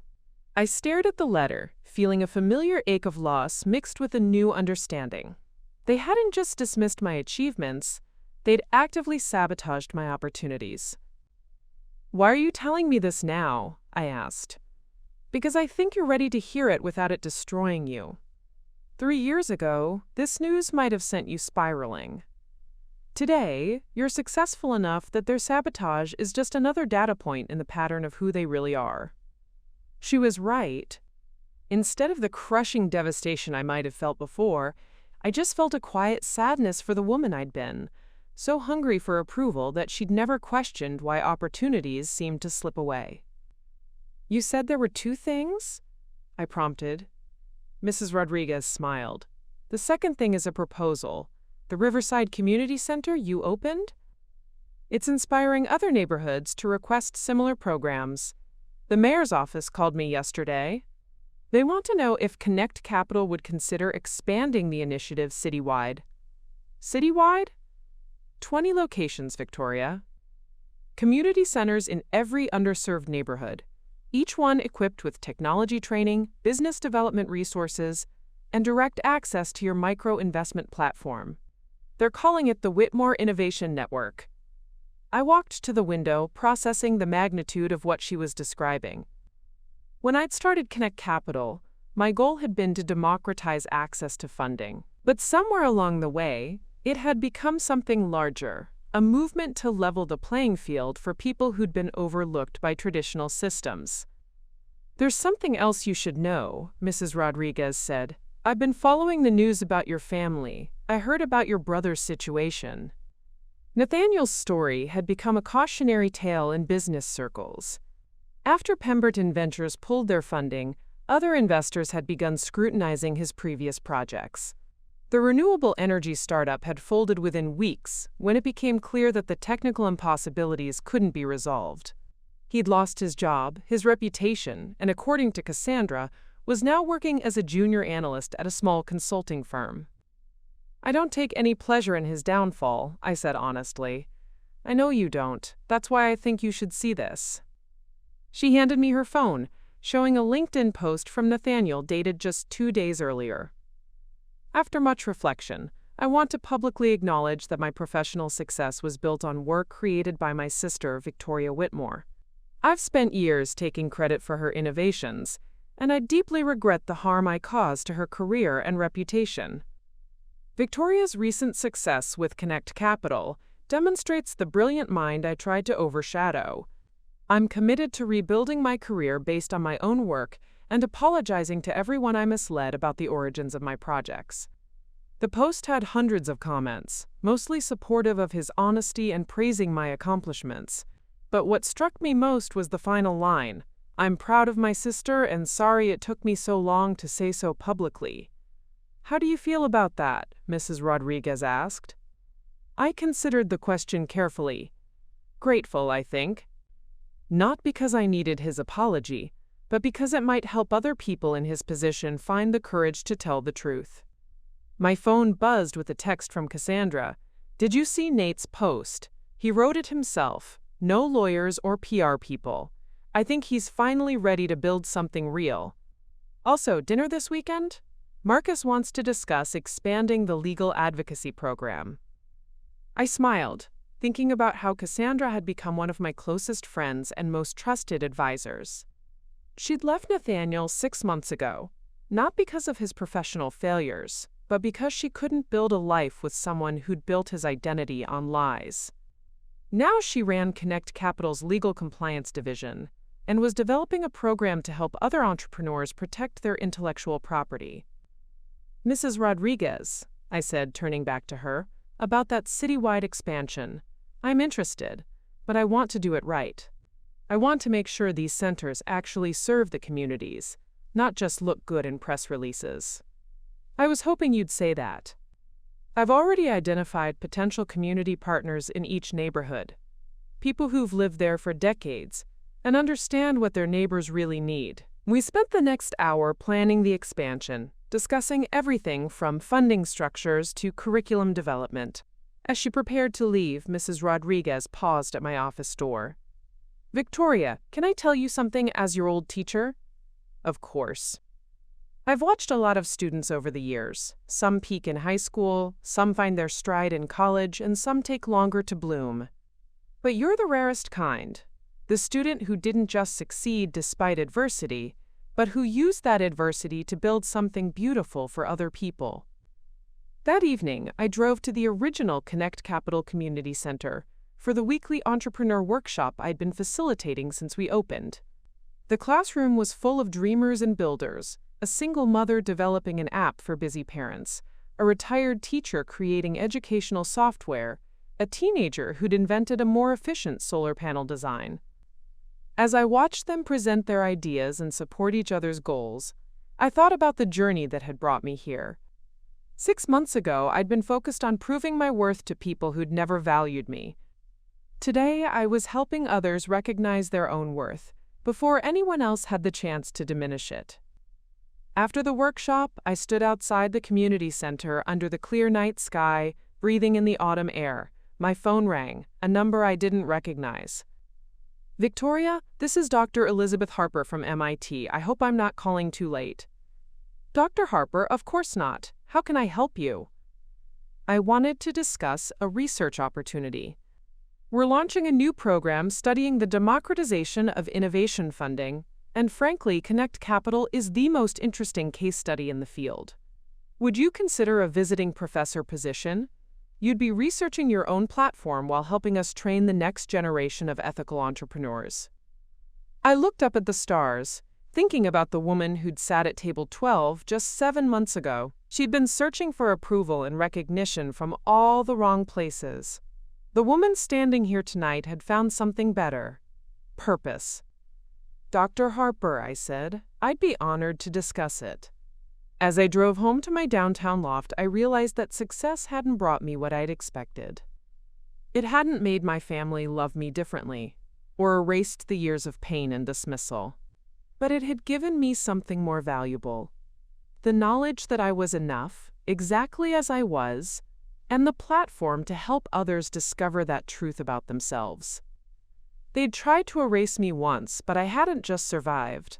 I'd built something too real, too helpful, and too important to ignore. And that, I thought as I pulled into my parking garage, was the only victory that actually mattered. Up next, you've got 2 more standout stories right on your screen. If this one hit the mark, you won't want to pass these up. Just click and check them out.